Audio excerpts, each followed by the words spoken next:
Welcome student, Ganesh sir YouTube channel में आप सभी का स्वागत है। यहाँ पर मैं आपके लिए लेके आया हूँ सेकंड क्लास की जो हमारी बुक है, उसमें आपके दोनों जो दो बुक इंक्लूड है। कहने मतलब एक मैट्रिक स्पेस और दूसरी आपकी डिफरेंशियल इक्वेशन।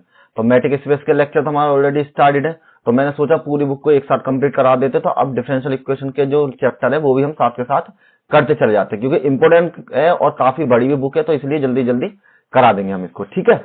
और देखिए सभी के लिए इंपोर्टेंट इन्फॉर्मेशन ये है कि सभी को जो नोट्स है बीएससी के नाम से जो टेलीग्राम चैनल है गणेश सर बीएससी, वहां से जाकर आप डाउनलोड कर लीजिए। सभी के नोट्स आपको मिल जाएंगे वहां पे, फ्री ऑफ कॉस्ट में पीडीएफ अपलोड कर देता हूँ।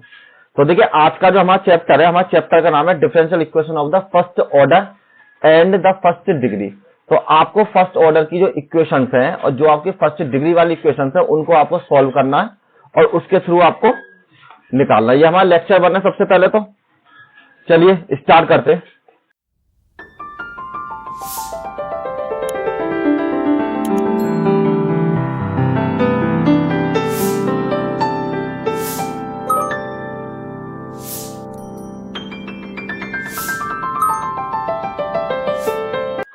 देखिए सबसे पहले आपको थोड़ा सा ये जानना जरूरी है कि हम इसको करते किस तरीके से, क्या हमारा इक्वेशन होती है, किस तरीके फर्स्ट ऑर्डर क्या होता है, फर्स्ट डिग्री क्या होती है। तो देखिए आपको क्या है यहाँ पर दिया हुआ है, the differential equation of the first order of first degree can be written as the in this form. आपकी जो भी फर्स्ट ऑर्डर फर्स्ट डिग्री की जो इक्वेशन होगी वो आपकी हमेशा इस फॉर्म में लिखी हुई होगी, मतलब m प्लस के n and dy by upon में dx इक्वल टू 0 के बराबर। यहाँ तो आपकी इस फॉर्म में लिखी मिलेगी आपको। अगर नहीं तो आप इस तरीके सॉल्व कर सकते हो, इसके नीचे 1 मान लीजिए, dx मान लीजिए। अगर आपने एलसीएम ले लिया तो यहाँ पर m dx प्लस में n dy बराबर में 0 और इसकी मल्टीप्लाई करेंगे तो 0 हो जाएगा। तो dx प्लस में n dy इक्वल टू 0 के बराबर। तो आपको जो दो फॉर्म में लिखी मिल सकती है, या तो इस तरीके से या फिर आपको इस तरीके से, दोनों में से किसी फॉर्म में आपको लिखी हुई मिल सकती है। तो where m and n are the sum function of x और y, जिसमें m और n जो है आपके जो फंक्शन होंगे वो x से और y से रिलेट करेंगे दोनों, और कुछ कांस्टेंट हो सकते हैं, ठीक है। और here the differential equation being the first order, और ये जो आपकी इक्वेशन है जो आपको गिवन है वो आपकी फर्स्ट ऑर्डर की डिफरेंशिएशन है। It's generally solution of primitive will contain one arbitrary constant. और जब भी हम इसका कोई भी डिफरेंशिएशन करते हैं तो आप हमेशा ध्यान रखें कि एक आर्बिट्ररी जो कांस्टेंट है हम उसके साथ जोड़ लेते हैं। देखिए आर्बिट्ररी का मतलब ये होता है एक तरीके से मनचाहा जो कांस्टेंट होता है। मनचाहा मतलब जो भी हमारी इक्वेशन का अकॉर्डिंग होता है हम उसी को कांस्टेंट जोड़ लेते हैं। अगर मान लीजिए हमारे पास फंक्शन कोई भी डिजिट की फॉर्म में, तो हम डिजिट में यूज कर लेंगे, मतलब सी कोई भी एक अल्फाबेट यूज कर लेते हैं। अगर मान लीजिए हमारे पास इस तरीके से ये होता dy अपॉन d अपॉन में dx, और इसका इंटीग्रेशन करना होता हमको dy के बराबर, एक का x के रेस्पेक्ट में और एक का हमने करना होता y के रेस्पेक्ट में। इस तरीके से मान लीजिए कि ये हमको अगर डिफरेंशिएशन करने होते, इंटीग्रेशन, तो इसका हो जाता आपका e की पावर x, इसका हो जाता e की पावर y। तो जब आपके दोनों फंक्शन सेम है तो हम यहाँ पर जो आर्बिट्ररी जोड़ेंगे वो हम इसी फॉर्म में ऐड कर लेते हैं। तो कहने मतलब है आप जो भी आर्बिट्ररी को ऐड करेंगे वो आप इक्वेशन के अकॉर्डिंग ही ऐड कर लेंगे। Then all differential equations of the first order can be always solve. आपकी जो फर्स्ट ऑर्डर वाली जो डिफरेंशिएशन है बिल्कुल इसी तरीके से सॉल्व होंगी। However they can solve the suitable method if they belong one of the following standard form. देखिए इसके अलावा जो आपकी कुछ स्टैंडर्ड फॉर्म है वो हम किस तरीके से परिवर्तित कर सकते हैं, इस तरीके से। देखिए मैं आपको बता देता हूं, जो भी आपकी डिफरेंशियल इक्वेशन है फर्स्ट ऑर्डर की और फर्स्ट डिग्री की, वो सारी इक्वेशन आपकी इतने तरीके से, मतलब ए से लेकर एच तक आपकी टोटल ये कैटेगरी, और इसी कैटेगरी को हम पढ़ेंगे। आज हम केवल सेपरेबल वाले करेंगे, वेरिएबल सेपरेबल वाले उसको सॉल्व करेंगे, और 1 बाय 1 हम सारे लेक्चर स्टार्ट करेंगे। और आपकी जो ये जितनी भी दे रखी है सभी की सभी स्क्रीन पर वो हम सारी सॉल्व करेंगे। तो सबसे पहले हम सेपरेबल करते हैं। आपकी जो कैटेगरी होती है टोटल पहले पढ़ लेते हैं इनको। एक होती है वेरिएबल सेपरेबल, होमोजीनियस फंक्शन वाली इक्वेशन मिलेंगी आपको, जो मतलब कहने मतलब है आपको इक्वेशन की फॉर्म बदली हुई मिलेंगी उसी के अकॉर्डिंग। अब आपको मिलेगी equation of the form dy upon dx equal to ax plus में by प्लस में c अपॉन में a1x b1y प्लस में c1 की फॉर्म में मिल सकती है। नेक्स्ट डी आपको मिलेगी लीनियर इक्वेशन की फॉर्म में ही मिल जाएगी। ई आपका equation reducible to the linear form में, आपके मतलब लीनियर इक्वेशन को थोड़े से रिड्यूस करके भी सॉल्व करवाएगा ये आपसे। और एग्जैक्ट डिफरेंशियल इक्वेशन और equation reducible to the exact, फिर आपको इसको रिड्यूस करके दिखाना है। लास्ट में equation which by the suitable change of the variable can be transformed to way of the above form। ये आपको जो दिया हुआ है ना कैन हो जाएगा ये आपका टू बी, यहां पर होना चाहिए the can be transformed to any, ये आपका होगा एनी ऑफ द फॉलोइंग के बराबर। यहां पर आपका एनी है, ये मिसप्रिंट है, मैं आपको पीडीएफ में करेक्ट करके दे दूंगा, ठीक है। मतलब कह रहा है equation which the suitable change of the variable can be transform to any of the above change, किसी भी तरीके से आप चेंज करके उसको बदल सकते हैं। कहने वाला ये टोटल जो कैटेगरी है आपको इसी तरीके से आपको सॉल्व करना है। और देखिए आज हम स्टार्ट जो करने वाले हैं, आज का जो हमारा फर्स्ट है वो है आपका सेपरेबल वाला, मतलब वेरिएबल को सेपरेबल करके किस तरीके से हम इसको डिफरेंशिएट करते हैं। तो उससे पहले मैं आपको थोड़ा इसका वर्किंग प्रोसेस बता देता हूं। देखिए वर्किंग प्रोसेस में होता क्या, आपको कोई भी एक इक्वेशन दी हुई होगी तो सबसे पहले आपको जो change equation given in the form आपको इस फॉर्म में बदल लेनी है। कहने वाला इसमें बदलने का मतलब ये एक्स एक्स वाले टर्म आपको एक साइड लिख लेने, वाई वाई वाले टर्म आपको एक साइड लिख लेने। जो भी आपके एक्स की वैल्यूज हैं वो एक साइड लिख लेने इक्वल के, और जो वाई वाली वैल्यूज है वो आपको एक साइड लिख लेनी है। उसके बाद देन द इंटीग्रेट बोथ सेपरेबली, और फिर उसके बाद जब आप इसको इंटीग्रेशन करोगे तो आप इसको सेपरेबली करोगे। और देखिए ये एक आपका आर्बिट्ररी है, जो भी आपके मैंने पहले ही बताया था, जो आपकी इक्वेशन के अकॉर्डिंग ऐड किया जाएगा। अब थोड़ा सा इसको पढ़ लेते। सेपरेबल वेरिएबल में होता क्या, वही चीज है जो मैंने आपको ओरली अभी बताई है, बिल्कुल उसी तरीके से जो आपके रिटन में है। तो if a differential equation of the first order and of the first degree is written of the form, इस तरीके से अगर मान लीजिए कोई भी आपकी इक्वेशन इस तरीके से लिखी जा सकती है, तो where f1x is the function of x, मतलब जो f1 वाले फंक्शन है वो सारे x वाले पर फंक्शन होंगे, and only and f2 is the function of y only, मतलब जो आपके फंक्शन y वाले होंगे, fy वाले, f2 ये वाले, ये आपके कौन से होंगे, y की फॉर्म में होंगे। Then we say that the variable are the separable in the difference equation. अगर आप देखेंगे तो इसमें आपको क्या करना है कि इसको आप सेपरेबल इक्वेशन अपने अलग अलग कर दिए, दोनों वेरिएबल जो x वाले पद अलग कर दिए, y वाले पद अलग कर दिए, दोनों आपके कैसे हो गए, सेपरेबल वेरिएबल हो गए।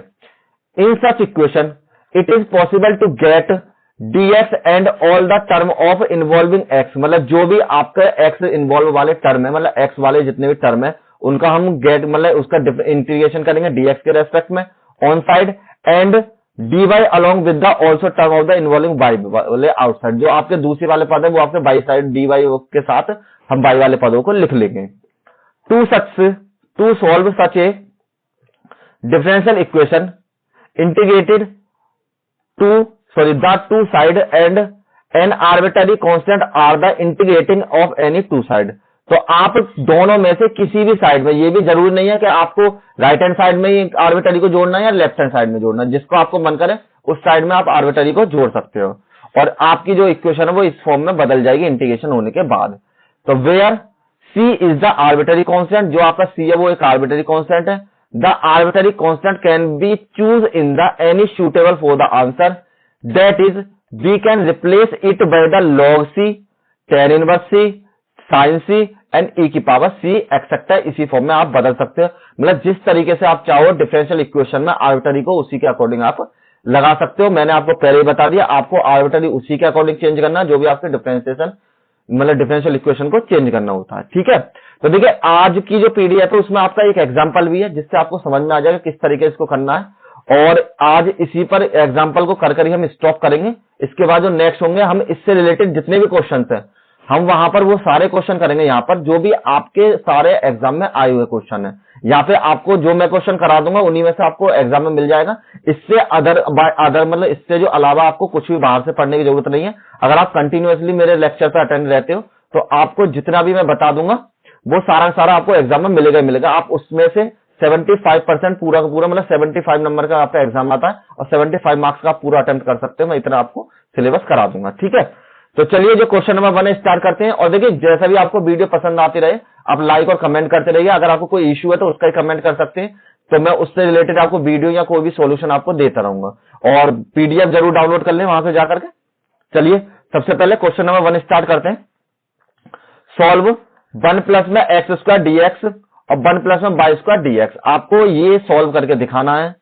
तो देखिए आप इसमें देख रहे होंगे यहां पर तो एक्स वाले फंक्शन है, यहां पर आपके वाई वाले फंक्शन है, मतलब यहां पर इंटीग्रेशन dy के रेस्पेक्ट में हो रहा है। ये आपके वाई वाला फंक्शन है और ये तो मैंने आपको जो वर्किंग प्रोसेस बताया था, वर्किंग प्रोसेस में बताया था, सबसे पहले आपको इस फॉर्म में चेंज करना है। एक्स एक्स वाले फंक्शन एक साइड में, वाई वाले फंक्शन एक साइड में। तो इसी तरीके से इसको चेंज करते हैं। नाउ 1 प्लस में x square d y equals to 1 plus में वाई स्क्वायर डी एक्स के बराबर। इसको इधर डिवाइड में पहुंचा दीजिए और इसको इधर डिवाइड में लिख लीजिए। तो यहां पर डी वाई अपॉन में d x, sorry d y upon में 1 प्लस के वाई स्क्वायर बराबर में डी एक्स अपॉन में 1 प्लस में एक्स स्क्वायर। तो अब मैंने क्या करा, एक्स के फंक्शन एक साइड लिख लिए, वाई के फंक्शन एक साइड लिख लिए। जो हमारा फर्स्ट प्रोसेस था वो स्टेप कंप्लीट हो गया। अब इसके बाद क्या करते हैं, हम इनको इंटीग्रेट करते हैं। तो यहां लिखिए इंटीग्रेटिंग बोथ साइड्स। तो यहां पर हम इंटीग्रेट जब करेंगे तो यहां आपकी वैल्यू है डी वाई अपॉन में 1 प्लस के y square equals to d x upon में 1 प्लस के एक्स स्क्वायर। तो जहां तक वो आपको, यहां तक है आपको इसका फॉर्मूला पता होगा, नहीं पता तो मैं लिख देता हूं। जो आपका फॉर्मूला होगा यहां पर, वो फॉर्मूला होता है अगर 1 अपॉन में एक्स स्क्वायर हो 1 प्लस के, तो उसका जो आपका इंटीग्रेशन है वो आपका बराबर हो जाता है tan इनवर्स एक्स के बराबर। तो उसी के अकॉर्डिंग हम इसको भी सॉल्व करेंगे। यहां पर आपका डिफरेंशिएशन हो जाएगा tan इनवर्स y, यहां पर आपका डिफरेंशिएशन हो जाएगा tan इनवर्स x के बराबर। अब देखिए मैंने आपको क्या बताया था, जब भी आपके पास दोनों फंक्शन एक जैसे हो इक्वल में, तो आपको जो आर्बिट्ररी कांस्टेंट जोड़ना है, जो कि आपका आर्बिट्ररी, जैसे मैंने ये बताया था, तो आर्बिट्ररी कांस्टेंट आप उसी फॉर्म में जोड़ेंगे। तो यहां पर जो आपका आर्बिट्ररी हो जाएगा वो tan इनवर्स c के फॉर्म में हो जाएगा। अब सभी को एक साइड लिख लीजिए। तो यहां आपकी वैल्यू हो जाएगी tan इनवर्स y और tan इनवर्स x बराबर में tan इनवर्स c के बराबर। मैंने क्या करा, x वाला पद को इधर ट्रांसफर कर लिया। अब आपको एक फॉर्मूला और लगाना है इसमें। आपका फॉर्मूला होता है अगर tan इनवर्स a माइनस में tan इनवर्स b हो, तो आपका फॉर्मूला हो जाएगा tan इनवर्स a माइनस के b और 1 प्लस के a b के बराबर आपको चेंज करना होता है। तो अब हम इसी के अकॉर्डिंग इसको चेंज कर देते हैं।